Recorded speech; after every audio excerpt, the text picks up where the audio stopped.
बनारस में देवस्वामी नाम का एक ब्राह्मण रहता था। उसे हरिदास नाम का पुत्र था। हरिदास की बड़ी सुंदर पत्नी थी। नाम था लावण्यवती। एक दिन वे महल के ऊपर छत पर सो रहे थे कि आधी रात के समय एक गंधर्व कुमार आकाश में घूमता हुआ उधर से निकला। वह लावण्यवती के रूप पर मुग्ध होकर उसे उड़ाकर ले गया।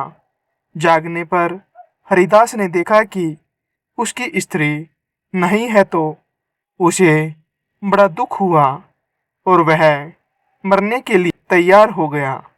लोगों के समझाने पर वह मान गया, लेकिन यह सोचकर कि तीर्थ करने से शायद पाप दूर हो जाए और हो सकता है स्त्री भी मिल जाए, वह घर से निकल पड़ा।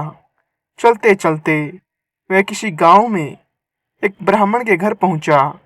उसे भूखा देख ब्राह्मणी ने उसे कटोरा भरकर खीर दे दी और तालाब के किनारे बैठकर खाने को कहा। हरिदास खीर लेकर एक पेड़ के नीचे आया और कटोरा वहां रखकर तालाब में हाथ मुंह धोने गया। इसी बीच एक बाज किसी सांप को लेकर उसी पेड़ पर आ बैठा और जब बाज सांप को खाने लगा तो सांप के मुंह से जहर टपक कर कटोरे में गिर गया। हरिदास को कुछ पता नहीं था। वह उस खीर को खा गया। जहर का असर होने पर वह तड़पने लगा और दौड़ा दौड़ा ब्राह्मणी के पास आकर बोला, तूने मुझे जहर दे दिया है।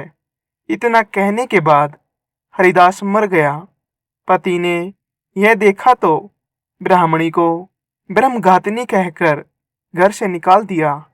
इतना कहकर बेताल बोला, राजन, बताओ कि सांप, बाज और ब्राह्मणी, इन तीनों में अपराधी कौन है? राजा ने कहा, इनमें से अपराधी कोई नहीं। सांप तो इसलिए नहीं क्योंकि वह शत्रु के वश में था।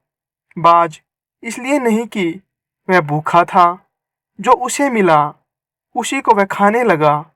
ब्राह्मणी इसलिए नहीं कि उसने अपना धर्म समझकर उसे बिना जहर वाली खीर दी थी। जो इन तीनों में से किसी को दोषी कहेगा, वह स्वयं दोषी होगा। इसलिए अपराधी ब्राह्मणी का पति था, जिसने बिना विचारे ब्राह्मणी को घर से निकाल दिया। इतना सुनकर बेताल फिर पेड़ पर जा लटका। राजा दोबारा उसे लेकर चला। तब बेताल ने 14वीं कहानी सुनाना शुरू किया, जो आपको अगली वीडियो में सुनने को मिलेगी।